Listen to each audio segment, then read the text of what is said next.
Hello प्यारे बच्चों, नमस्कार। कैसे हैं आप सभी? एक बार बता दीजिए कि आवाज की क्वालिटी और वीडियो की क्वालिटी सब चीज ठीक है और आप सब कैसे हैं? बिल्कुल स्वस्थ मस्त कैसे हैं बाबू? और प्यारे बच्चों, आज का जो क्लास होने वाला है आप सभी के लिए बहुत ही ज्यादा मोस्ट इंपॉर्टेंट होने वाला है, क्योंकि आज हम बहुत ही बेहतरीन क्लास लेके आए हैं आप सभी के बोर्ड फाइनल के लिए, है ना। यानी फाइनल बोर्ड परीक्षा के लिए आपके लिए बहुत ही बेहतरीन क्लास है। आज की क्लास में हम लोग क्या पढ़ने वाले हैं? आज की क्लास में हम लोग क्लास 12 का फिजिक्स और फिजिक्स का जो इंपॉर्टेंट डेरिवेशन है, जो 5-5 नंबर का आपके फाइनल बोर्ड परीक्षा में डायरेक्ट पूछे जाते हैं, वो डेरिवेशन हम आपको लिए मतलब आपके लिए हम लेके आ चुके हैं। तो जितने भी सारे बच्चे हैं फटाफट से एक बार आप लोग वीडियो को शेयर कर दीजिए और प्यारे बच्चों जल्दी से जल्दी आप लोग लाइव आ जाइए। और बहुत सारे ऐसे कॉमन स्टूडेंट होते हैं, लगभग 80% ऐसे स्टूडेंट होते हैं जिनको फिजिक्स का डेरिवेशन बिल्कुल समझ में नहीं आता है। तो आप बिल्कुल अच्छी जगह पे आए हैं। आपको 100% तय है कि आपको ये पूरा का पूरा कॉन्सेप्ट समझ में आएगा और आज से आपको डेरिवेशन बनाने भी आएगा और आपको समझ में भी 100% आने वाला है। तो प्यारे बच्चों लेट ना कीजिए,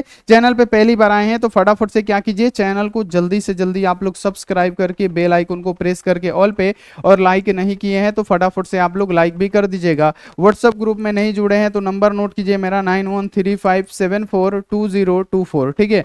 आप इस पे मैसेज करके फटाफट से व्हाट्सएप ग्रुप भी ज्वाइन कर लीजिए, क्योंकि ये बहुत ही ज्यादा इंपॉर्टेंट है। तो जितने भी सारे बच्चे हैं फटाफट से आप लोग क्या कीजिए, व्हाट्सएप ग्रुप को ज्वाइन कर लीजिए। और आपको पता है कि 2025 एग्जाम के लिए हम चुन चुन के डेरिवेशन लाए हैं और प्यारे बच्चों 4 से 5 डेरिवेशन 5-5 नंबर वाला कराने वाले हैं, जो आपके एग्जाम के लिए महत्वपूर्ण होगा। तो एक एक डेरिवेशन को आपको अच्छे से समझना है, वीडियो को स्किप मत कीजिएगा, नहीं तो प्यारे बच्चों एग्जाम सर पे है, बहुत कुछ आप चूक हो जाएगी आपसे, ठीक है। तो आपको वीडियो को स्किप नहीं करना है। और ये काम आप लोग जरूर कीजिएगा कि अगर आप 499 वाला कोर्स नहीं लिए हैं, जिसमें क्या मिलेगा, ऑल सब्जेक्ट का सभी विषयों का चैप्टर वाइज ऑब्जेक्टिव हो गया, सब्जेक्टिव हो गया, गेस प्रश्न हो गया, पीवाईक्यू हो गया, ठीक है। अगर आप नहीं प्यारे बच्चों लिए हैं तो जल्दी जल्दी यहाँ पे नंबर लिखा हुआ है, फटाफट से आप लोग क्या कीजिए, जल्दी से जल्दी आप लोग कोर्स को परचेस कर लीजिए, पीडीएफ नोट से लेके फटाफट तैयारी में लग जाइए।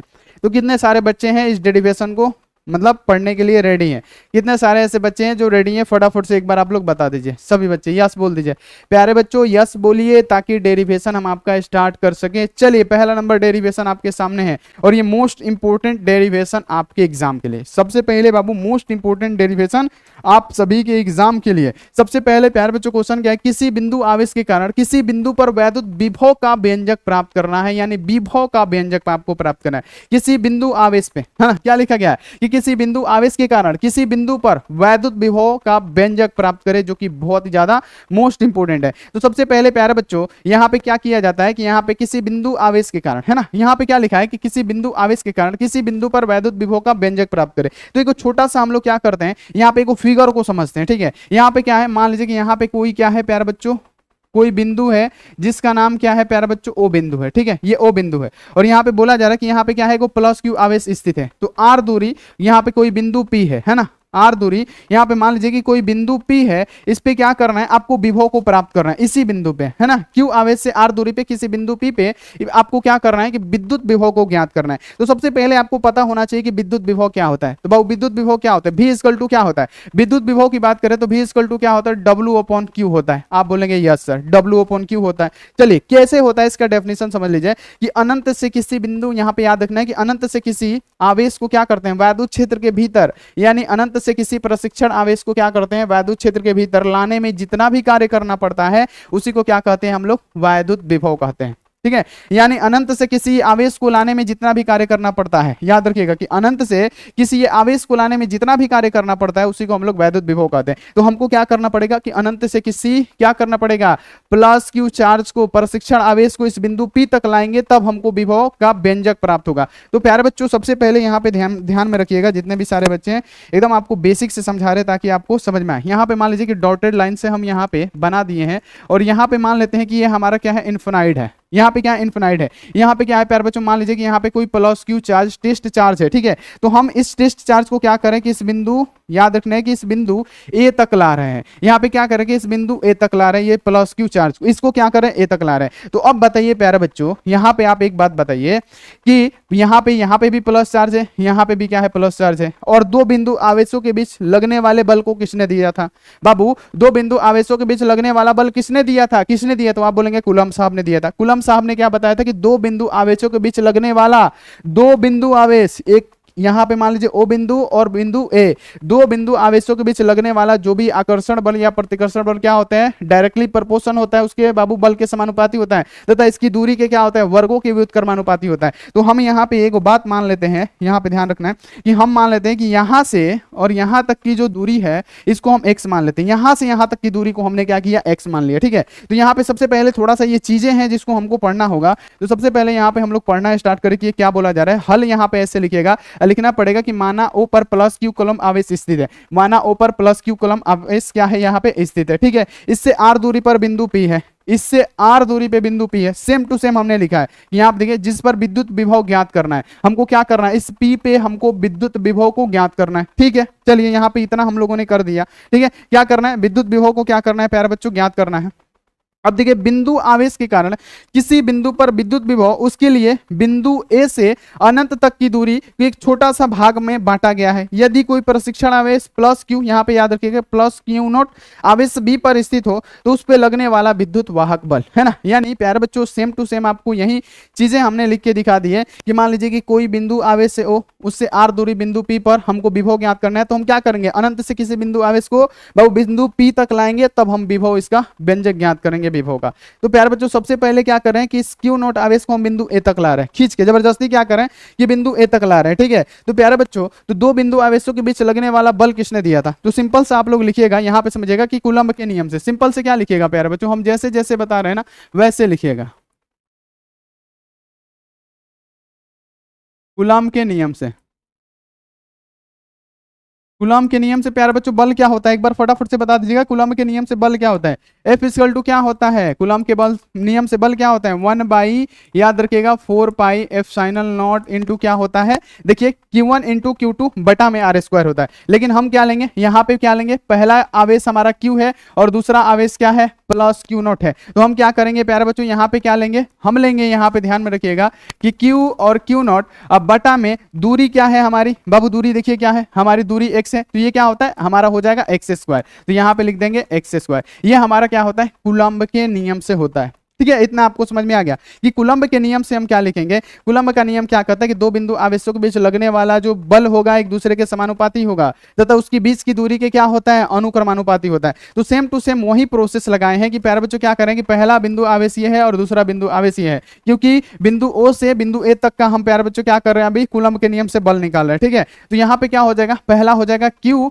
और इंटू क्या हो जाएगा Q नॉट और बटा में क्या हो जाएगा एक्स का स्क्वायर हो जाएगा। ठीक है, इतना आपको क्लियर हो गया। अब हम क्या करेंगे कि इस बिंदु को याद रखेगा, अब यहाँ पे क्या करेंगे, इस आवेश को क्या करेंगे प्यारे बच्चों, यानी इसका जो यहाँ पे मान लीजिए कि दिशा होगा ना, हम यहाँ पे इसकी जो दिशा होगी इस प्रकार से होगी, बल इस प्रकार लगेगा है ना। बाबू क्या करेगा, प्लस प्लस क्यू आएगा तो वो क्या करेगा, एक दूसरे को सटाएगा जी। सजातीय आवेश क्या करता है, प्रतिकर्षित करता है, भगाता है। यहाँ पे भी क्या है, प्लस क्यू आवेश है और इस क्या करे, इस प्लस क्यू आवेश के इधर ले रहा है, लेकिन ये धक्का किधर देगा, उधर की तरफ देगा है ना। प्यारे बच्चों विस्थापन वो क्या करेगा, उधर की तरफ धकेलेगा। हम लोग क्या करेंगे प्यारे बच्चों, ये बल उधर की तरफ लगाएगा लेकिन विस्थापित हम करेंगे इस तरफ। ठीक है, यानी क्या करेंगे कि जबरदस्ती इस पॉइंट को यानी इस ए बिंदु को हम जबरदस्ती किसी भी तरह से इस बिंदु बी तक लाएंगे। ठीक है, आपको ध्यान में रखना है ये क्या करेगा, जब प्लस क्यू आवेश होता है तो एक दूसरे को दूर भगाता है, तो ये क्या करेगा, इस प्लस क्यू आवेश को आने देगा जी, नहीं आने देगा। तो ये क्या करेगा, ये जो प्लस क्यू आवेश है इसको धक्का देगा उधर की, सजाती है तू मेरे पास मत आओ। लेकिन हम लोग क्या करेंगे कि जबरदस्ती इसको खींच के क्या करेंगे, विस्थापित करेंगे किसी बिंदु बी तक और मानेंगे कि इसका बीच का दूरी क्या है। यहाँ पे याद रखिएगा कि इसके बीच का जो दूरी मानेंगे प्यारे बच्चों, हम लोग dx दूरी मान लेते हैं। ठीक है, इसके बीच का दूरी हमने क्या माना, dx दूरी मान लिया। ठीक है, अब यहाँ पे आपको एक सूत्र पढ़ाए होंगे जो सभी बच्चों को पता होगा। हमने आपको एक सूत्र पढ़ाया होगा कि प्यारे बच्चों अगर आपसे पूछा जाए कार्य कार्य कार्य कार्य बराबर क्या होता है, प्यारे बच्चों कार्य बराबर क्या होता है, बल गुणे विस्थापन है ना। बल गुणे क्या हो जाएगा, विस्थापन है ना, यही होता है ना। यानी कार्य बराबर क्या होता है, बल गुणे विस्थापन होता है। कार्य का मतलब क्या, W इक्वल टू क्या हो जाएगा, फोर्स हो जाएगा इनटू क्या हो जाएगा प्यारे बच्चों विस्थापन। हम विस्थापित कितना कर रहे हैं, जब बल लगा रहे हैं तो हम कितना दूरी विस्थापित कर रहे हैं, तो dx दूरी। बाबू वर्क इक्वल टू क्या होता है, बल गुणे विस्थापन है ना। तो बल तो हम लगा रहे हैं F बल है ना, बल का मतलब क्या, फोर्स लगा रहे हैं F, लेकिन हम विस्थापित कितना कर रहे हैं, dx दूरी ही हम क्या कर रहे हैं, घसका रहे हैं है ना। विद्युत क्षेत्र ऐसे बल लगा रहा है लेकिन हम उसको विस्थापित क्या कर रहे हैं, अपनी तरफ dx दूरी ही हम क्या कर रहे हैं, इसको विस्थापित कर रहे हैं। तो यहाँ पे क्या हो जाएगा, जो दूरी होगा यहाँ पे क्या हो जाएगा, dx हो जाएगा है ना। तो यहाँ पे आप लोगों ने एक चीज पढ़ा होगा कि W इक्वल टू क्या होता है, F dx dx cos theta होता है ना। यहाँ पे आप लोगों ने बहुत पहले पढ़ा होगा कि w इक्वल टू क्या होता है, f dx cos थीटा। अब इसमें ये cos थीटा क्या होता है कि मान लीजिए यहाँ पे ध्यान दीजिए कि हम क्या कर रहे हैं प्यारे बच्चों, ये बल इधर लगा रहे हैं, हम विस्थापित इधर कर रहे हैं। मान लीजिए कि यहाँ पे ये बल इधर लग रहा है और विस्थापन इधर हो रहा है, तो इनके जो बीच का ये कोण होता है ना, इसी को बोलते हैं cos थीटा। यानी प्यारे बच्चों w इक्वल टू क्या होता है, आपको याद रखना है कि w इक्वल टू क्या होता है, f dx cos थीटा हो जाएगा, है ना।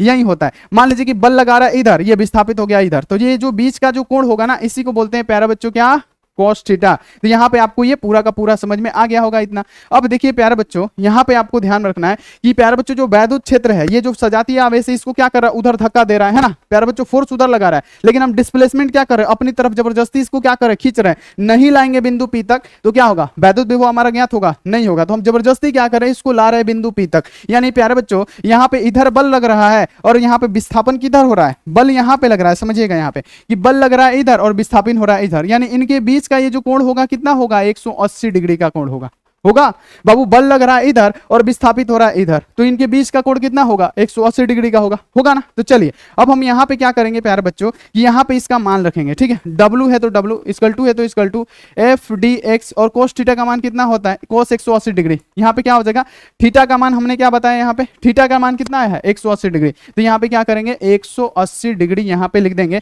यानी W इक्वल टू क्या हो जाएगा प्यारे बच्चों, f यहाँ पे याद रखना है कि dx, और यहाँ पे 180 डिग्री cos 180 डिग्री का मान क्या होगा, यहाँ पे cos लगा दीजिएगा, रुकिए हम लगा देते हैं, डायरेक्ट लिखेंगे तो बहुत सारे ऐसे बच्चे होंगे जिनको समझ में नहीं आएगा।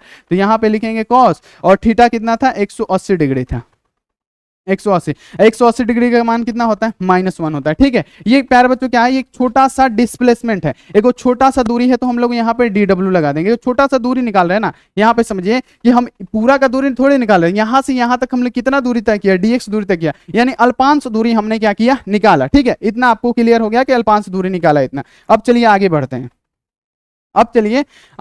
हैं, और हम आपको समझाते हैं, ठीक है। अब प्यारे बच्चों क्या करेंगे कि इस dw का मान निकालेंगे, छोटे से दूरी का हम क्या करेंगे, मान निकालेंगे। याद रखिएगा कि अब इस छोटे से दूरी का हम लोग क्या कर रहे हैं, मान निकाल रहे हैं। तो अगर हम यहाँ पे dw लिखे, dw इक्वल टू क्या है, छोटी सी दूरी का f dx -1, यहाँ पे क्या लिखा है कि f, और यहाँ पे क्या है dx, और यहाँ पे क्या है -1, क्योंकि cos 180 डिग्री का मान -1 होता है। अब हम यहाँ पे छोटा सा को अल्पांश दूरी निकाल रहे हैं, तो यहाँ पे f का मान कितना आया है जी, f का मान ये है ना, f का मान f यहाँ पे है, और ये f का मान हम लोग भर देंगे। f का मान क्या है, 1/4 पाई एप्सिलॉन नॉट है, ठीक है, इनटू क्या है प्लस q, और q नॉट बटा में क्या है प्यारे बच्चों, x का x स्क्वायर है, x का x स्क्वायर दे देंगे, और यहाँ पे क्या लिख देंगे, फिर हम लोग -1 भी लिख देंगे, ठीक है। अब ये क्या करेगा, ये माइनस इधर भी आ सकता है, तो यहाँ पे हम लोग क्या लिखेंगे, अल्पांश दूरी बराबर लिखेंगे, इस माइनस को इसमें गुणा करा देंगे तो माइनस हो जाएगा 1/, यहाँ पे याद रखिएगा 4 पाई एप्सिलॉन नॉट इनटू यहाँ पे याद रखना है कि q नॉट बटा में क्या है प्यारे बच्चों, x स्क्वायर है, ठीक है। हम x स्क्वायर लिख दिए, ठीक है, और यहाँ पे क्या हो जाएगा, ये माइनस इधर गुणा किया तो ये इधर आ गया, ठीक है। तो ये हमारा जो निकला प्यारे बच्चों, क्या निकला, यहाँ पे एक dx है ना, dx छूट रहा है, यहाँ पे हम क्या कर दिए, dx लगा दिए, यहाँ पे क्या कर दिए हम, dx लगा दिए, ठीक है। तो ये हमारा एक छोटा सा अल्पांश दूरी निकला, किसका, यहाँ पे, यहाँ से यहाँ तक हमने जब विस्थापित किया, समझिएगा प्यारे बच्चों, फिर से हम आपको समझा रहे हैं ताकि आपको थोड़ा भी दिक्कत ना हो आपके एग्जाम के लिए। मान लीजिए कि किसी बिंदु आवेश के r दूरी पर बिंदु P पे हमको विभव ज्ञात करना है, तो विभव क्या कहलाता है, विद्युत विभव की एकांक धन आवेश को किसी वैद्युत क्षेत्र के भीतर किसी आवेश को लाने में जितना भी कार्य करना पड़ता है, तो इस आवेश को क्या करेंगे, पहले घसकाएंगे यहाँ पे a बिंदु तक, तो कूलम्ब के नियम से प्यारे बच्चों दो बिंदु आवेशों के बीच लगने वाला बल निकालेंगे। फिर क्या करेंगे कि प्यारे बच्चों इसका जो फोर्स सजातीय आवेश है तो एक दूसरे को प्रतिकर्षित ना करेगा, उसको भगाएगा, है ना, उसका क्षेत्र क्या करेगा, जो वैद्युत क्षेत्र है इसका, उसको धक्का देगा, क्योंकि सजातीय आवेश से बोलेगा मत आओ। लेकिन हम लोग क्या करेंगे, ये फोर्स लगा रहा है इस दिशा में, लेकिन हम क्या कर रहे हैं, विस्थापित कर रहे हैं इस दिशा में, तो प्यारे बच्चों इसके बीच का एंगल कितना बचेगा, 180 डिग्री बनेगा, ठीक है। और प्यारे बच्चों कितना दूरी खसका रहा है, तो dx दूरी खसका रहा है, और इसी का हम लोग क्या किए, दूरी निकाले हैं। लेकिन हमको क्या करना है, बिंदु P तक का दूरी निकालना है, तो हम क्या करेंगे कि पूरा का अगर दूरी निकालना होगा तो क्या करते हैं, समाकलन कर देते हैं। क्या कर देते हैं, समाकलन कर देते हैं। अगर पूरा का दूरी निकालना रहता है तो क्या करना, मान लीजिए कि यहां से यहां तक का दूरी निकालना रहता है, तो प्यारे बच्चों हम क्या करेंगे, समाकलन कर देंगे। यानी अगर आपसे बोला जाए कि किसका समाकलन होगा, तो प्यारे बच्चों याद रखिएगा इस छोटे से दूरी का, याद रखिएगा अगर पूरा हमको प्यारे बच्चों पूरा यहाँ पे वर्क निकालना होगा, पूरा यहाँ पे कार्य निकालना होगा कि यहाँ से यहाँ तक लाने में कितना हमको कार्य करना पड़ा, तो क्या करेंगे, पूरा का कार्य निकालेंगे, ठीक है। तो हम क्या करेंगे, अगर हमको पूरा कार्य निकालना होगा तो क्या करेंगे, समाकलन कर देंगे, क्या, ये छोटे से वर्क का, कहां से कहां तक, तो प्यारे बच्चों याद रखना है कि इनफिनाइट से r तक, कितना, इन्फिनाइट से आर तक हम क्या कर देंगे प्यारे बच्चों, समाकलन कर देंगे। समाकलन का मतलब ही होता है जोड़ा, ठीक है, जोड़ना। यानी समझिएगा कि यहां से यहां तक आने में dx दूरी लगा, फिर यहां से यहां तक आने में dx दूरी लगेगा, फिर यहां से यहां तक आने में dx, तब यहां पे आके पहुंचेगा। तो एक एक दूरी निकालेंगे, जोड़ेंगे। उससे अच्छा है कि हम लोग क्या कर देंगे कि सबको क्या कर देंगे, समाकलन कर देंगे। समाकलन का मतलब होता है जोड़ना, यानी सबको क्या कर देंगे, समाकलित कर देंगे, यानी जोड़ देंगे। तो चलिए अब हम क्या करते हैं, पूरा का पूरा हमको वर्क निकालना है। तो W इक्वल टू क्या हो जाएगा, ध्यान में रखिएगा, यहाँ पे हमको समाकलन करना है। क्या प्यारे बच्चों, याद रखना है कि इन्फिनाइट से लेके आर तक, है ना, इन्फिनाइट से लेके आर तक हमको समाकलन कर देना है, यानी जोड़ देना है, ताकि बिंदु P तक हमको विभव ज्ञात हो जाए। dw का मान कितना आया था, इधर देखिए, dw का मान कितना आया था, 1/4 pi epsilon not into q not बटा में x स्क्वायर। ठीक है, क्लियर हो गया प्यारे बच्चों, इतना क्लियर हो गया कि नहीं, आप लोग बताइए, क्लियर हो गया, ठीक है, क्लियर हो गया, ठीक है बाबू, क्लियर हो गया, बहुत बढ़िया, इतना आपको समझ में आ गया। तो अब चलिए प्यारे बच्चों, यहां पे हम लिखना स्टार्ट करते हैं। dw का मान क्या होगा, 1/4 pi epsilon not into Q not बटा में क्या होगा प्यारे बच्चों, यहाँ पे x दूरी है तो x स्क्वायर लिख देते हैं। ठीक है, और यहाँ पे आपको ध्यान में रखना है, और प्यारे बच्चों यहाँ पे आपको ध्यान में रखना है कि ये dx है ना, तो हम क्या कर देंगे, dx लिख देंगे। अब यहाँ पे इंटीग्रेशन, जितने मैथ वाले बच्चे होंगे ध्यान देंगे। अब यहाँ पे देखिए w है तो w, ठीक है, इक्वल टू है तो इक्वल टू। अब देखिए जो कांस्टेंट रहता है क्या होता है, बाहर निकल जाता है। तो बाहर क्या निकलेगा, 1/4 पाई एप्सिलॉन नॉट बाहर निकल गया, इनटू क्या निकल गया, q और q नॉट निकल गया। ठीक है, q और q नॉट निकल गया, फिर इंटीग्रेशन में क्या बचा, 1 बटा में क्या बचा, x स्क्वायर बचा। कैसे, क्योंकि ये जब बाहर आ गया तो कुछ भी नहीं है, एक है, और यहाँ पे क्या बचा, dx बचा। ठीक है, अब हम क्या करेंगे, यहाँ पे अगर हमको वर्क निकालना होगा तो वर्क इक्वल टू क्या होगा, ये ज्यों का त्यों लिखेंगे। यहाँ पे याद रखना है, माइनस कहीं छूटा है जी, माइनस कहीं छूटा है ना, यहाँ पे माइनस था, देखिएगा यहाँ पे माइनस था, देखिए यहाँ पे माइनस था ना, बोल रहे हैं कहीं पे माइनस छूटा है, यहाँ पे माइनस आप लगा दीजिएगा, है ना। तो यहाँ पे आप लोग क्या कीजिएगा, W है तो W, ठीक है, इक्वल टू है तो equal to -1/4 pi epsilon naught लिखिएगा, इनटू क्या हो जाएगा, Q नॉट। और यहाँ पे बाबू जब इसका मान लीजिए ये बटा में स्क्वायर है, ऊपर जाता है तो क्या होता है, इनवर्स में हो जाएगा। तो यानी क्या हो जाएगा, x के पावर -2 हो जाएगा। और हमको करना क्या है, इन्फिनाइट से r तक क्या करना है प्यारे बच्चों, इसका इंटीग्रेशन करना है। तो इन्फिनाइट से हम r तक कर देंगे और बटा में क्या कर देंगे, यहाँ पे dx इसमें लिख देंगे। ठीक है, अब क्या करेंगे, यहाँ पे सभी बच्चे ध्यान में रखिएगा कि यहाँ पे क्या है, पूरा वर्क निकाल रहे हैं। तो पूरा वर्क इक्वल टू है तो इक्वल टू, बाबू जो बाहर है उसको बाहर ही रहने देंगे। यहाँ पे क्या हो जाएगा, -1/4 पाई एप्सिलॉन नॉट है, इनटू क्या है, क्यू नॉट है ना। उसके बाद से क्या है, फिर समाकलन है ना। लेकिन अब यहाँ पे ध्यान में रखिए कि अगर आपसे बोला जाए, यहाँ पे ध्यान में रखिए, अगर आपसे बोला जाए कि इंटीग्रेशन x dx क्या होता है, तो आप क्या बताते हैं। अगर इनसे इंटीग्रेशन x dx दिया रहे तो आप क्या करते हैं, x में पावर में एगो जोड़ देते हैं और पावर को ही क्या कर देते हैं, नीचे लेके आ जाते हैं। तो हमारा क्या हो जाएगा, x के पावर 2 बटा में 2, ऐसे होता है ना। तो सेम टू सेम यही प्रोसेस करेंगे इसके साथ। तो जब हम इसका इंटीग्रेशन करेंगे तो w इक्वल टू क्या होगा, माइनस है तो -1 बटा यहाँ पे याद रखिएगा 4 पाई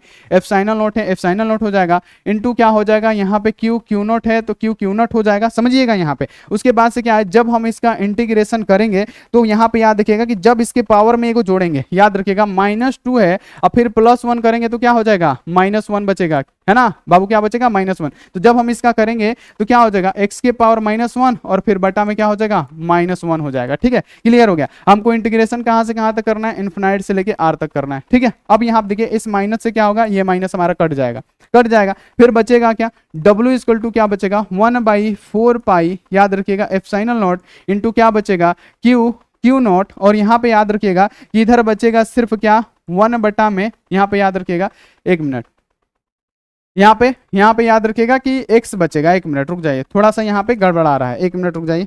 यहाँ पे -x² है, तो यहाँ पे क्या बचेगा, पावर में एगो जोड़ेंगे तो ये और ये बचेगा। ठीक है, इतना आपको क्लियर हो गया। ठीक है, अब इतना क्लियर हो गया। तो प्यारे बच्चों इधर क्या बचा, माइनस में 1 बचा। ठीक है, तो अब देखिए यहाँ पे कुछ भी नहीं बचा, यानी माइनस इनवर्स में है, तो फिर इसको बटा मिलाएंगे तो प्यारे बच्चों 1/x हो जाएगा। ठीक है, समझ में आ रहा है। और यहाँ पे क्या हो जाएगा, इन्फिनाइट से लेके r तक हो जाएगा, कोई दिक्कत नहीं है। समझिएगा कि मान लीजिए कि यहाँ पे क्या लिखा हुआ है, समझिए यहाँ पे सभी बच्चे, सबसे पहले यहाँ पे समझना स्टार्ट कीजिए, फिर से समझाएंगे आपको। यहाँ पे लिखा हुआ है क्या, x इनवर्स, और बटा में 1 है यानी कट गया। ठीक है, मान लीजिए, तो बटा में 1 लिखिए या मत लिखिए, आप इसको ऐसे नहीं लिख सकते हैं कि x इनवर्स में है तो 1/x लिख सकते हैं, क्योंकि ऊपर वाला जाता है तभी तो इनवर्स हो जाना है। तो वही बात की है कि x इनवर्स है तो हम इसको x 1/x लिख दिए। चलिए फिर से यहाँ पे मिटा के लिखते हैं साफ साफ, ताकि आपको समझ में आए। ठीक है, क्योंकि ये इंपॉर्टेंट डेरिवेशन आपके लिए एग्जाम के लिए महत्वपूर्ण है। ठीक है, सबसे पहले यहाँ पे समझिए, सबसे पहले प्यारे बच्चों क्या करते हैं कि यहाँ पे इनवर्स है, यानी इसका इंटीग्रेशन करते हैं। तो सबसे पहले w है तो w, कार्य पूरा निकाल रहे हैं, बेकार। यहाँ पे देखिए 1 बटा, यहाँ पे याद रखिएगा 4 पाई एप्सिलॉन नॉट है, एप्सिलॉन नॉट, यहाँ पे क्यू है और क्या है, क्यू नॉट है। इतना तो ये कांस्टेंट था, बाहर निकल गया। अब जब हम इसका इंटीग्रेशन करेंगे प्यारे बच्चों, तो ये इंटीग्रेशन क्या होगा, x के पावर -1 और बटा में क्या होगा, -1 हो जाएगा, ठीक है। और ये कहां से कहां तक होगा, इन्फिनाइट से लेके r तक होगा। अब इस माइनस से क्या होगा, इधर एगो माइनस था वो कट जाएगा, ठीक है, क्लियर हो गया। ये वाला माइनस क्या हो गया, इस माइनस से कट गया। अब हम क्या करेंगे, ध्यान में रखिएगा, w है तो w लिखेंगे। यहाँ पे देखिए ये तो ज्यों का त्यों रहेगा, 4 पाई एप्सिलॉन नॉट है, एप्सिलॉन नॉट और q, और यहाँ पे याद रखिएगा q नॉट है तो q नॉट। अब यहाँ पे आप लोग ध्यान में रखिए कि यहाँ पे क्या बचा, कुछ भी नहीं बचा, एक्स इनवर्स बचा। तो बाबू एक्स इनवर्स लिखिए चाहे 1 बटा एक्स लिखिए, तो हम यहाँ पे क्या कर देंगे, 1 बटा एक्स कर देंगे और यहाँ पे हम इधर ही लिमिट लगा देते हैं प्यारे बच्चों। मान लीजिए इन्फिनाइट से लेके आर तक हम लिमिट लगा दी, ठीक है, क्लियर हो गया। तो अब हम लिमिट लगाना स्टार्ट करते हैं। तो सबसे पहले ध्यान में रखिएगा, डब्ल्यू है तो डब्ल्यू, ये जेव का टेव रहेगा तो 4 पाई एप्सिलॉन नॉट हो गया। अब क्या करेंगे, इनटू क्यू है तो क्यू और क्यू नॉट है तो क्यू नॉट, ठीक है। अब यहाँ पे ध्यान में रखिएगा कि अब हम लिमिट लगाना स्टार्ट करेंगे। तो प्यारे बच्चों एक है तो एक, सबसे पहले क्या करते हैं प्यारे बच्चों, अपर लिमिट लगाते हैं। तो एक्स की जगह पे लिखेंगे आर, फिर माइनस दिया जाता है, फिर क्या करेंगे, 1 है तो 1। अब यहाँ पे लोअर लिमिट लगा देंगे, यहाँ पे हो जाएगा इन्फिनाइट, ठीक है, इतना आपको क्लियर हो गया। तो अब यहाँ पे जो पूरा वर्क है, यहाँ पे याद रखना है कि W है इक्वल टू क्या होगा, ये तो ज्यों का त्यों रहेगा, 4 पाई यहाँ पे हो जाएगा epsilon not into Q not, है ना। अब देखिए कि प्यारे बच्चों एक बात आपको ध्यान में रखना है, यहाँ पे एक बात नोट कीजिए कि 1 बटा इन्फिनिटी इक्वल टू क्या होता है, 0 होता है। तो प्यारे बच्चों इसका मान कितना हो जाएगा, 0। तो जब इसका मान 0 होगा तो इसमें से घटाइएगा तो क्या बचेगा प्यारे बच्चों, इतना ही बचेगा, यानी 1 बटा यहाँ पे आर ही बचेगा ना, 1 बटा आर ही बचेगा। अब यहाँ पे आप ध्यान दीजिए सभी बच्चे, W है तो W समझिएगा, यहाँ पे क्या है, W है तो W, कार्य है तो कार्य, यहाँ पे क्या 1 बटा 4 पाई एप्सिलॉन नॉट है तो 1 बटा 4 पाई एप्सिलॉन नॉट है। फिर क्या है प्यारे बच्चों, Q है तो Q और Q नॉट है तो Q नॉट, और यहाँ पे क्या है प्यारे बच्चों 1 बटा RS, ज्यों का त्यों हम क्या किए हैं, लिख दिए हैं 1 बटा प्यारे बच्चों आर है तो हम यहाँ पे लिख दिए हैं आर, ठीक है। अब क्या करेंगे, इस क्यू नोट यहाँ पे ये गुणा कर रहा है ना, अब क्या करेंगे, डब्ल्यू के पास इसको भाग लगा देंगे, तो ये क्या हो जाएगा, क्यू नोट इधर आ जाएगा, ठीक है। और बराबर इधर क्या बचेगा, 1 बटा 4 पाई, यहाँ पे ध्यान रख लें कि एप्सिलॉन नॉट इंटू क्या बचेगा प्यारे बच्चों, Q इंटू क्यू नॉट बटा में क्या बचेगा, क्यू नॉट तो इधर आ गया ना, तो Q बटा में क्या बचेगा, देखिए ये जो Q है इधर गुणा कर रहा है, तो हम क्या किए हैं कि बराबर की इधर W से भाग करवा दिए, तो इधर Q बचा और बटा में क्या बचेगा प्यारे बच्चों, R बचेगा, ठीक है। और W बटा Q क्या होता है, तो V इक्वल टू हमने क्या पढ़ा, विद्युत विभव बराबर V इक्वल टू क्या होता है, W बटा Q, यानी अनंत से किसी बिंदु आवेश को लाने में, यहाँ पे याद रखिएगा कि अनंत से किसी बिंदु आवेश को लाने में जितना भी कार्य करना पड़ता है उसको हम लोग क्या कहते हैं, तो वैद्युत विभव कहते हैं। यानी W बटा Q नॉट को हम लोग क्या लिख सकते हैं, भी लिख सकते हैं ना, W बटा क्यू नॉट को हम लोग भी लिख सकते हैं। तो यहाँ पे क्या करेंगे, W बटा क्यू नॉट को भी लिखेंगे, भी इक्वल टू क्या हो जाएगा, यहाँ पे हो जाएगा 1 बटा 4 पाई एप्सिलॉन नॉट इंटू क्यू बटा में ये आर, और यही तो होता है हमारा वैद्युत विभव का व्यंजक। तो यही तो प्राप्त करना था उस समय से, इसी के लिए हम लोग इतना पापड़ बेल रहे थे। तो यहाँ पे आपको पूरा का पूरा समझ में आ गया, एक बार बता दीजिए, समझ में आ गया, नहीं भी आया होगा तो हम आपको फिर से समझाएंगे, क्योंकि एक बार फटाफट से फिर से एक बार समझ लीजिए ताकि ये डेरिवेशन जो है इंपॉर्टेंट है, आपको समझ में आ जाए, ठीक है। सबसे पहले क्या कीजिएगा कि अगर आपसे बोले किसी बिंदु आवेश के कारण किसी बिंदु पर वैद्युत विभव का व्यंजक प्राप्त करें, तो व्यंजक कैसे प्राप्त होता है, याद रखना है कि किसी बिंदु आवेश के कारण r दूरी पे बिंदु P पे आपको विभव प्राप्त करना है, तो अनंत से कोई आवेश लाना पड़ेगा, तो सबसे पहले बिंदु A तक लाएंगे, ठीक है। और जब यहाँ पे सजातीय आवेश होगा तो एक दूसरे को प्रतिकर्षित करेगा, तो क्या करेगा, ये प्रतिकर्षित करेगा, ये उधर धकेलेगा, लेकिन हम विस्थापन इधर करेंगे, क्योंकि हमको कैसे भी इस बिंदु तक लाना है ना, तभी तो हम विभव जानेंगे ना। तो जबरदस्ती यहाँ पे इसकी जो फोर्स लगेगा, फोर्स इधर लगेगा, लेकिन हम विस्थापित करेंगे इधर। तो प्यारे बच्चों मान लीजिए कि फोर्स इधर लग रहा है और विस्थापित मान लीजिए इधर हो रहा है, तो इसके बीच का कोण क्या होता है, cos थीटा होता है, यहाँ पे आपको याद होगा। यानी वर्क इक्वल टू क्या होता है बाबू, बल गुणे विस्थापन, बल गुणे विस्थापन होता है। तो ये तो हम लोग पढ़े। और प्यारे बच्चों कूलम्ब का नियम से क्या करेंगे, इसको सॉल्व करेंगे, ठीक है। कूलम्ब का नियम लिखेंगे, ठीक है, कूलम्ब के नियम से, और इसका कार्य निकालेंगे। कार्य इक्वल टू क्या होता है प्यारे बच्चों, वर्क इक्वल टू बल गुणे विस्थापन। और ये फॉर्मूला आपको याद है कि WD यानी छोटा सा अल्पांश। उसके बाद क्या करेंगे कि जबरदस्ती लाएंगे तो इसका अल्पांश, यानी हम लोग उतना मेहनत करने के बाद से कितना दूरी, मान लीजिए कि dx दूरी तय की है, ठीक है। तो हम लोग क्या कर रहे हैं प्यारे बच्चों की इस ds यानी dw की जो दूरी है, छोटा सा एक वर्क है, उसको हम लोग सोल्व कर रहे हैं। तो इसका जब मान निकालेंगे इतना आएगा, ठीक है, यहाँ पे क्या आएगा, इतना आ जाएगा। और प्यारे बच्चों dw equal to f dx और -1 आएगा, क्योंकि cos 180 डिग्री का मान -1 होता है। तो इस f का वैल्यू, यानी ये जो f का वैल्यू है ना, ध्यान में रखिएगा, ये जो f का मान है, ये जो f का मान है, हम क्या करेंगे प्यारे बच्चों, इसमें पुट कर देंगे इस f की जगह पे, ठीक है। और प्यारे बच्चों क्या करेंगे, -1 है तो -1, dx है तो dx। हम क्या करेंगे प्यारे बच्चों, इंटीग्रेशन कर देंगे इसका। यानी सबसे पहले यहाँ पे याद रखिएगा कि जो छोटा सा हमारा dw का वर्क है ना, यहाँ से यहाँ तक हमारा कार्य जो है ना, ये हम लोगों ने निकाली है कि यहाँ से यहाँ तक लाने में हमारा इतना कार्य लगा, लेकिन हमको क्या करना पड़ेगा, इस बिंदु P तक ना लाना पड़ेगा, उतना कार्य करना पड़ेगा। तो सारे कार्य को ऐड करेंगे, ऐड करने के लिए क्या करते हैं, समाकलन कर देते हैं। तो हम क्या करेंगे, dw का समाकलन कर देंगे, इस dw का क्या करेंगे, समाकलन करेंगे। तो प्यारे बच्चों dw की समाकलन करने का, तो अनंत से हम क्या कर रहे हैं, किसी बिंदु, यहाँ पे देखिए r दूरी पे बिंदु P है ना, तो बाबू यहाँ पे क्या करना है, r तक हम क्या करेंगे, समाकलन करेंगे। समाकलन करेंगे तो ये सब कांस्टेंट होता है ना, कांस्टेंट हम बाहर निकाल देंगे, ठीक है। और प्यारे बच्चों बचेगा क्या, 1/x। इसका क्या करेंगे, ये x स्क्वायर है, ऊपर जाएगा, इनवर्स में आ जाएगा। जब इनवर्स में आता है तो प्यारे बच्चों हमने आपको सिखाया है इंटीग्रेशन में कि इंटीग्रेशन x का क्या होता है, x के पावर में को जोड़ा जाता है और पावर को ही नीचे लेके आ जाता है। तो फिर यहाँ पे जैसे ही हम इसको सोल्व करेंगे ऐसा आएगा, ठीक है, यहाँ पे x इनवर्स आएगा। लेकिन प्यारे बच्चों अगर x इनवर्स है तो इसको सही करने के लिए 1/x लिख सकते हैं ना, क्योंकि यही x ऊपर जाएगा तो इनवर्स में होगा, ठीक है। तो वही बात हम यहाँ पे क्या किए हैं, कर दिए हैं। इसको सोल्व करते गए हैं, लिमिट लगा दिए हैं। लिमिट क्या है, इन्फिनिट से r, पहले अपर लिमिट लगाया जाता है, 1/r लिख दिए, माइनस दिया जाता है, फिर क्या करेंगे 1 ये इन्फिनाइट लगा देंगे, और 1/इन्फिनाइट इक्वल टू 0 होता है, यानी इतना आपको मान निकल गया। अब क्या करेंगे, इस क्यू को हम w के नीचे ला देंगे। ये गुणा कर रहा है, इधर क्या करेगा, भाग करेगा। तो जैसे ही इधर ये गुणा कर रहा है, इधर आके भाग करेगा। प्यारे बच्चों याद रखना है, ये क्यू गुणा कर रहा है, इधर आके भाग करेगा। तो आपको पता है कि v इक्वल टू क्या होता है, विद्युत विभव w अपॉन क्या होता है, q0। यानी किसी बिंदु आवेश को, यानी याद रखना है कि अनंत से किसी आवेश को, प्रशिक्षण आवेश को वैद्युत क्षेत्र के भीतर लाने में जितना भी कार्य करना पड़ता है उसी को हम लोग वैद्युत विभव कहते हैं। तो हमारा क्या हो जाएगा, w/q को हम भी लिख सकते हैं, और v इक्वल टू क्या हो जाएगा प्यारे बच्चों 1/4πε0। और यहाँ पे q में 1 से गुणा होगा, क्या होगा q, और बटा में r है तो r, और ये हमारा क्या हो जाएगा प्यारे बच्चों, विभव हो जाएगा, ठीक है। तो ये आपको याद रखना है। अगर आपसे तीव्रता पूछेगा तो तीव्रता आप लोग ऐसे लिख सकते हैं कि तीव्रता क्या हो जाएगा, यहाँ पे याद रखना है। अगर तीव्रता पूछेगा तो E इक्वल टू क्या हो जाएगा प्यारे बच्चों, याद रखना है कि 1/4πε0 इंटू q बटा में ये क्या हो जाता है, r स्क्वायर हो जाता है, ठीक है। तो ये क्या हो जाएगा, तीव्रता हो जाएगा। ये क्या हो जाएगा, तीव्रता। तो समझ में आया सभी बच्चे को, एक बार बता दीजिए, समझ में आया, ठीक है, समझ में आ गया होगा, बहुत ही अच्छा है। अब चलिए दूसरा डेरिवेशन में जाते हैं, और दूसरा डेरिवेशन को हम लोग बिल्कुल अच्छी तरीके से समझते हैं। बाबू डेरिवेशन हम इतना तेजी से नहीं समझा रहे हैं ताकि आपको पूरा समझ में आए। ऐसा नहीं है कि हम फटाफट से करके निकल जाए, आपको समझ में भी ना आए तो आपको ये बेकार है, इसलिए हम आपको इतना अच्छी तरीके से समझा के पढ़ा रहे हैं, ठीक है। अब देखिए अगला जो क्वेश्चन है कि बिंदु आवेश के कारण वैद्युत क्षेत्र की तीव्रता होगी। तो बिंदु आवेश के कारण वैद्युत क्षेत्र की तीव्रता आपको निकालना है, ठीक है। तो यहाँ पे सबसे पहले यहाँ पे पढ़िए कि लिखा क्या गया है कि माना कि कोई बिंदु आवेश प्लस क्यू ओ पर स्थित है। मान लिया ये क्या है, कोई बिंदु ओ है ना, कोई बिंदु क्या है प्यारे बच्चों, ओ है, उस पर क्या है, प्लस क्यू आवेश को स्थित है, ठीक है, प्लस क्यू आवेश स्थित है इससे आर दूरी पर, यानी ये दूरी क्या है, आर है, आर है, ठीक है। एक बिंदु P है, यहाँ पे मान लीजिए कि एक बिंदु क्या है, एक बिंदु प्यारे बच्चों P है, ठीक है। अब यहाँ पे देखिए बिंदु P है जिस पर वैद्युत क्षेत्र की तीव्रता ज्ञात करनी है। इसके लिए यहाँ पे देखिए बिंदु P पर एक प्रशिक्षण आवेश Q0 को रखते हैं, यानी इस बिंदु P पर हम क्या करते हैं, प्रशिक्षण आवेश प्लस Q0 को हम क्या कर देते हैं, रख देते हैं, ठीक है। तो बोला जा रहा है कि इस पर लगने वाला बल होगा, यानी कहने का मतलब क्या, इसकी जो दिशा होगी बल की वो इस प्रकार से होगी, यानी इसी पे आपको क्या करना है, तीव्रता निकालना है। क्या करना है, तीव्रता निकालना है। तो प्यारे बच्चों अगर आपसे बोला जाएगा तीव्रता निकालना है तो तीव्रता का सबसे पहले फॉर्मूला आपको पता होना चाहिए। E इक्वल टू क्या होता है, E इक्वल टू क्या होता है, F बटा में Q होता है, ठीक है। और सबसे पहले हमको पता होना चाहिए कि कूलम्ब के नियम से प्यारे बच्चों अगर इधर बनाना चाहें, सबसे पहले बोला जा रहा है, समझिएगा कि एगो बिंदु है, ठीक है, एगो बिंदु है O, ठीक है।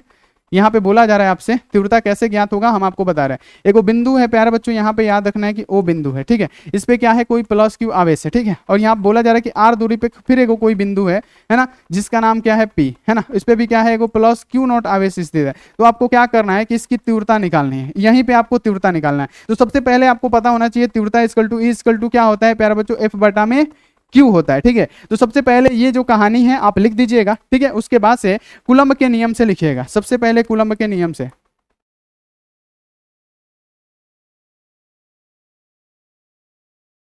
कूलम्ब के नियम से, ठीक है, कूलम्ब के नियम से लिखिएगा। कूलम्ब के नियम से क्या लिखिएगा, सबसे पहले यहाँ पे समझ लीजिएगा कूलम्ब के नियम से आप क्या लिखिएगा, F इक्वल टू क्या होता है, F इक्वल टू क्या होता है 1/4πε0 इंटू यहाँ पे क्या हो जाएगा,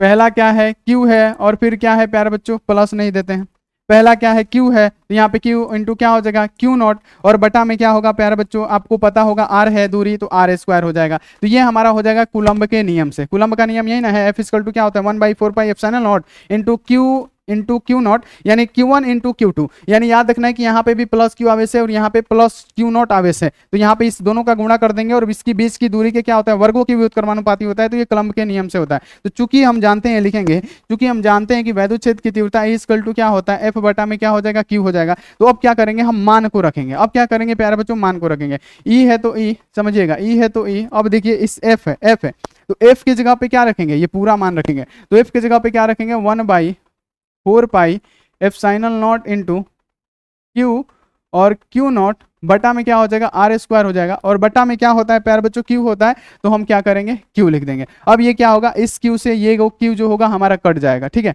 यहाँ पे क्या होगा, यहाँ पे Q नॉट एक ले लेते हैं, ठीक है। यहाँ पे Q नॉट होता है तो Q नॉट ले लेते हैं, ठीक है। समझिएगा यहाँ पे सही से, यहाँ पे बाबू क्या होता है, इक्वल टू क्या होता है, F बटा Q नॉट होता है तीव्रता, ठीक है। तो यहाँ पे क्या लिख देंगे, Q नॉट लिख देंगे, ठीक है। अब जब Q नॉट लिखेंगे बाबू, तो यहाँ पे क्या होगा, एगो Q नॉट से ये एगो Q नॉट कट जाएगा, यानी हमारा बचेगा क्या, E इक्वल टू क्या बचेगा, 1/4 pi epsilon not into Q बटा में क्या बचा, R स्क्वायर। और यही तो होता है प्यारा बच्चों तीव्रता, यही ना तीव्रता होता है। तो ये हमारा तीव्रता का व्यंजक 100% निकल गया, हमारा तीव्रता का व्यंजक 100% क्या हुआ, चेला निकल गया। कैसे निकला, फिर से समझिए। यहाँ पे अगर आपसे बोला कि बिंदु आवेश के कारण वैद्युत क्षेत्र की तीव्रता आपको ज्ञात करना है, बिंदु आवेश के कारण वैद्युत क्षेत्र की तीव्रता क्या होती है, निकालिए।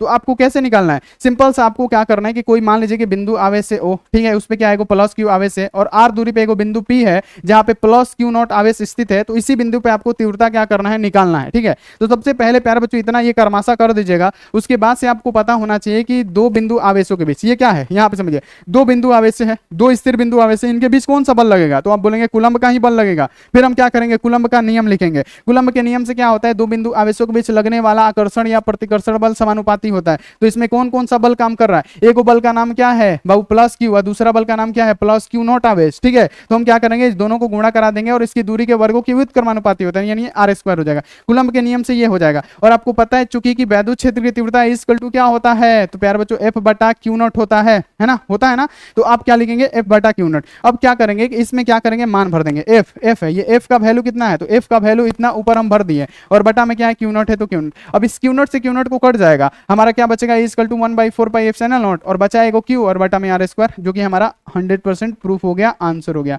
तो यहाँ पे आपको तीव्रता ऐसा निकालना है। समझ में आ गया कि तीव्रता कैसे निकलेगा, समझ में आ गया ना। चलिए अगला क्वेश्चन आ जाइए। अगला क्वेश्चन है जो हमारा डेरिवेशन का है, आपको बताना है कि विलगित गोलीय चालक की धारता का व्यंजक स्थापित करें। विलगित गोलीय चालक की धारता का व्यंजक स्थापित करें, कि विलगित गोलीय चालक है, इसकी धारता का व्यंजक स्थापित करना है। सबसे पहले यहाँ पे समझिएगा कि व्यंजक, हम आज डेरिवेशन पढ़ा ही रहे हैं, ठीक है।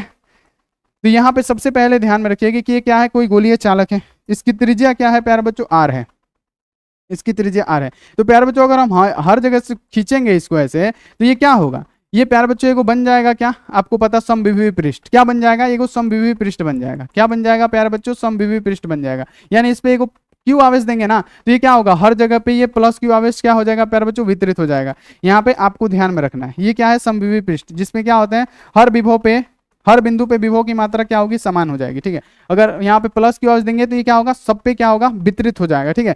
यानी अगर आपसे बोला जाएगा कि विलगित गोलीय चालक की धारता का व्यंजक क्या होता है, तो चालक की धारता किससे कहते हैं, तो बाबू किसी चालक में आवेशों को धारण करने की क्षमता ही बाबू विद्युत धारता कहलाती है।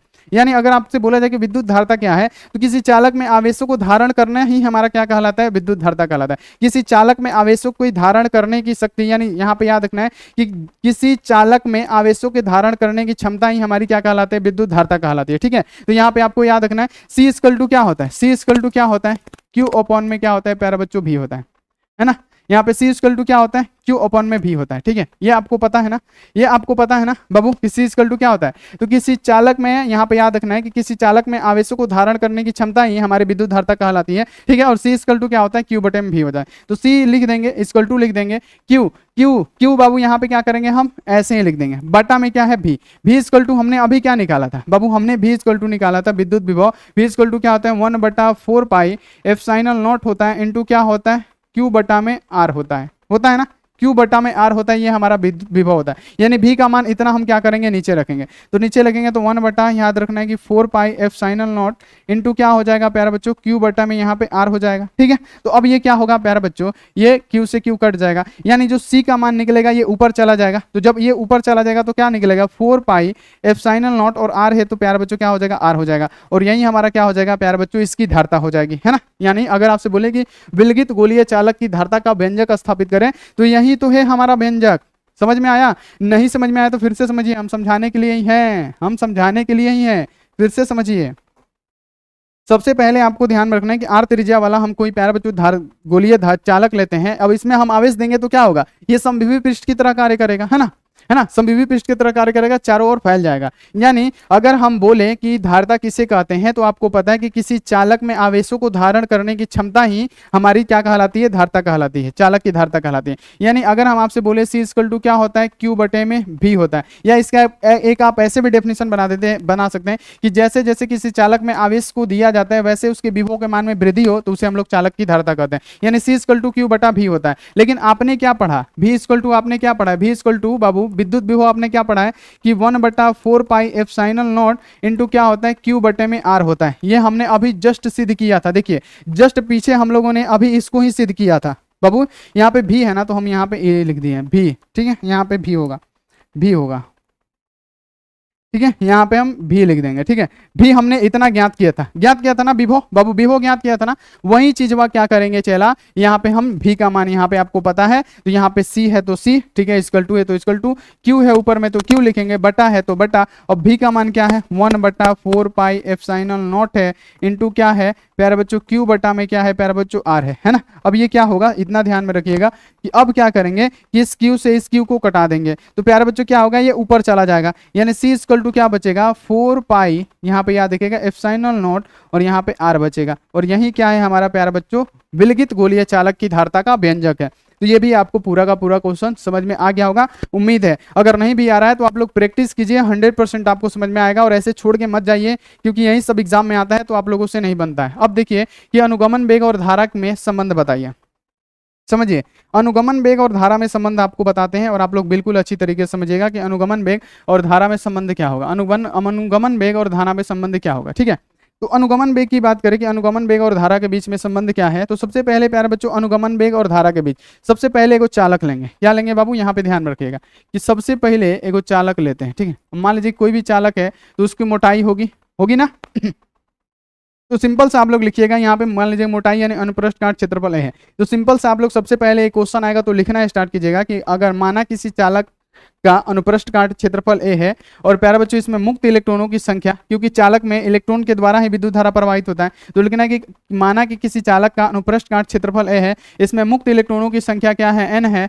और मुक्त इलेक्ट्रॉनों का जो अनुगमन वेग है वो क्या है, Vd है, और इसमें जो धाराएं प्रवाहित हो रही हैं वो I धारा हमारा प्रवाहित हो रही है, इसमें क्या हमारी I धारा प्रवाहित हो रही है। ठीक है, इतना आप लोग क्रियाक्रम लिख दीजिएगा। तब आप लोग क्या लिखिएगा कि प्यारे बच्चों यहाँ पे लिखिएगा कि एकांक, सबसे पहले क्या लिखिएगा कि एकांक समय में बाबू प्रवाहित इलेक्ट्रॉनों की संख्या, सबसे पहले लिखिएगा यहाँ पे सिंपल सा एकांक समय में एकांक समय में प्रवाहित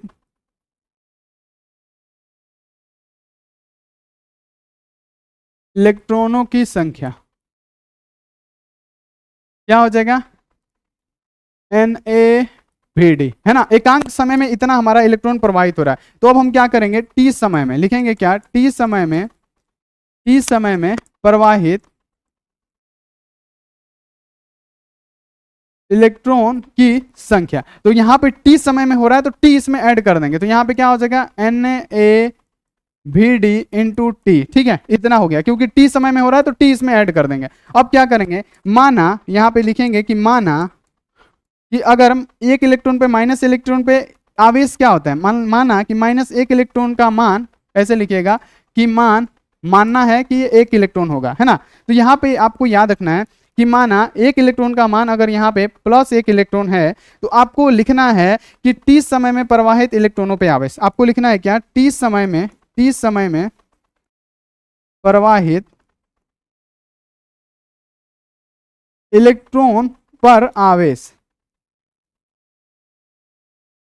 ठीक है। इलेक्ट्रॉन पे क्या प्यारे बच्चों, आवेश, जिसको हम लोग क्यू लिखते हैं। तो अब यहाँ पे क्या हो जाएगा प्यारे बच्चों, याद रखिएगा कि एन, अब यहाँ पे क्या हो रहा है कि टी समय में इलेक्ट्रॉन पे आवेश, यानी क्या हो जाएगा, इसमें ई भी जुड़ जाएगा, एन ई, और यहाँ पे क्या बचा, ए और भी डी इंटू क्या होगा, टी होगा। ठीक है, आपको इतना समझ में आ गया। और क्या है प्यारे बच्चों, टी समय में प्रवाहित इलेक्ट्रॉन पर आवेश है। ठीक है, और आपको पता होगा कि आवेश यानी विद्युत धारा किसे कहते हैं, आई इक्वल टू क्या होता है, क्यू बटा में टी होता है। यानी प्यारे बच्चों आवेशों की प्रवाह के दर, दर का मतलब क्या, समय, आवेशों की प्रवाह की दर को हम लोग क्या कहते हैं, वैद्युत धारा कहते हैं। यानी हम क्या लिखेंगे, सबसे पहले लिखिएगा आई है तो आई, ठीक है, सॉरी बच्चों, आई है तो आई लिखेंगे।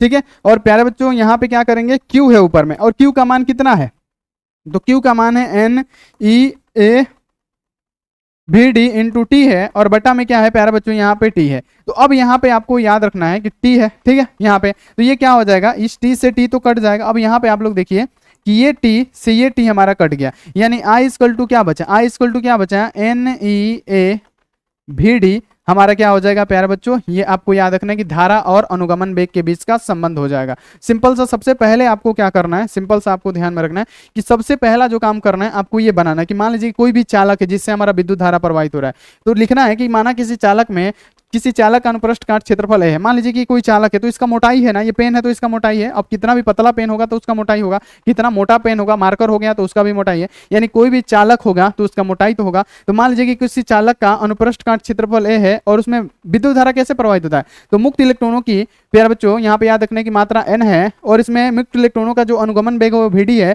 और इसमें जो धाराएं प्रवाहित हो रही है I प्रवाहित हो रही है। तो सबसे पहले आपको लिखना है कि एकांक समय में प्रवाहित इलेक्ट्रॉन, तो एकांक समय में प्रवाहित इलेक्ट्रॉन क्या होगा, NeVd होगा, है ना, यहाँ पे देखिए NeVd होगा, एकांक समय में होगा, ठीक है, NeVd, यहाँ पे याद रखना NaVd हो जाएगा एकांक समय में, है ना, क्योंकि समय नहीं लगा। फिर क्या करेंगे, टी समय में, जब समय ऐड करेंगे तो समय को इसमें ऐड कर देंगे, और मानेंगे कि माना -1 इलेक्ट्रॉन का मान हमने 1 इलेक्ट्रॉन रख दिया, ठीक है, माना 1 इलेक्ट्रॉन का मान 1 इलेक्ट्रॉन, ठीक है। तो 30 समय में इलेक्ट्रॉन पर आवेश कितना होगा, 30 समय में इलेक्ट्रॉन पे आवेश कितना होगा, तो क्या करेंगे, इस इलेक्ट्रॉन को फिर ऐड कर देंगे। और जैसे आपको पता है कि I इक्वल टू क्या होता है, आवेश की प्रवाह के दर को ही हम लोग विद्युत धारा कहते हैं, और विद्युत धारा अनुगमन वेग के बीच हमको संबंध ज्ञात करना है। तो हम यहाँ पे क्या करेंगे, I इक्वल टू क्या हो जाएगा प्यारे बच्चों, Q, Q के जगह पे, यानी ये जो Q है, इस Q का मान कितना आया हुआ है, तो आप बोलेंगे कि NeVd, तो हम Q के जगह पे, उस Q के जगह पे, उस Q के जगह पे हम क्या लिखेंगे, NeVd इंटू टी लिख देंगे, और बटा में टी है तो टी से टी कट जाएगा और बचेगा क्या, NeVd। तो यही हमारा हो जाएगा अनुगमन वेग और धारा के बीच का संबंध। ठीक है, क्लियर हो गया।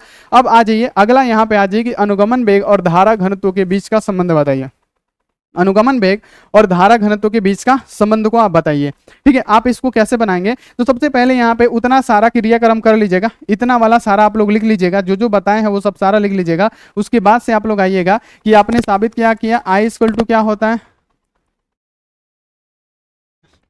NeVd होता है। ठीक है, तो हमको क्या करना है, धारा घनत्व और अनुगमन वेग के बीच का संबंध। तो धारा घनत्व को हम किससे सूचित करते हैं, J इक्वल टू क्या होता है, I बटे में A होता है। J इक्वल टू क्या होता है, I बटे में, यानी जितना के क्षेत्रफल से हमारा धारा का प्रवाह होता है उसे हम लोग धारा घनत्व कहते हैं, यानी J इक्वल टू I बटा A होता है। तो यहाँ पे क्या है, I है, लेकिन ये बटा के यहाँ पे ये A गुणा कर रहा है, अगर ये नीचे आ गया, यहाँ पे I है और बटा में क्या कर दिए हम A ला दिए, तो हमारा क्या बचा, Ne, क्योंकि A ये नीचे आ गया है तो ये हट गया, और यहाँ पे क्या बचा, Vd, और I बटा A हम क्या लिख सकते हैं, J लिख सकते हैं, I बटा A को हम क्या लिख सकते हैं, J लिख सकते हैं। तो J इक्वल टू क्या हो जाएगा, NeVd, और यही हमारा क्या हो जाएगा प्यारे बच्चों, तो अनुगमन वेग और धारा घनत्व के बीच का संबंध। सिंपल सा, एकदम सिंपल सा। इतना क्रियाक्रम पहले कर लीजिएगा। इतना करने के बाद आप क्या कीजिएगा, जैसे आपको पता है कि I इक्वल टू क्या होता है, NeVd, है ना, यहाँ पे हमने साबित किया I इक्वल टू NeVd होता है। ठीक है, तो आप लोग लिखिएगा कि जैसे लिखिएगा कि I इक्वल टू NeVd, तो अगर आपको पता होगा कि धारा घनत्व किसे कहते हैं, इसे किससे सूचित करते हैं, तो धारा घनत्व को J से सूचित करते हैं, और J इक्वल टू क्या होता है, I बटा A। तो प्यारे बच्चों आप लोग क्या कीजिएगा कि यहाँ पे I है और ये A गुणा कर रहा है, अगर ये बटा के नीचे आ गया तो ये J का रूप लेगा, धारा घनत्व का ले लेगा, और हमको धारा घनत्व और अनुगमन वेग के बीच का संबंध ही बताना है। तो ये तो क्लियर हो जाएगा। तो इस A को क्या करेंगे, I के नीचे ला देंगे, तो हमारा क्या बचेगा, Ne, ये तो नीचे आ गया Vd, और I बटा A क्या होता है, J इक्वल टू क्या हो जाएगा, NeVd। तो हमारा क्या होता है, ये प्रूफ होता है धारा और यहाँ पे यहाँ पे धारा घनत्व और अनुगमन वेग के बीच का संबंध। तो ये 5 डेरिवेशन आप सभी के लिए बहुत इंपॉर्टेंट है, जिसको आपको कर लेना है। अगर समझ में भी ना आया हो ना, तो आप लोग 100% क्या कीजिएगा, इसको दोबारा तिबारा देख के आप लोग प्रैक्टिस जरूर कीजिएगा, क्योंकि 5 नंबर का सवाल है और 5 नंबर आपके एग्जाम में इस वीडियो से जरूर आने वाले हैं, 100% गारंटी है। तो चलिए प्यारे बच्चों, आप लोग फटाफट से क्या कीजिए, लाइक नहीं किए हैं तो फटाफट से आप लोग लाइक कर दीजिए।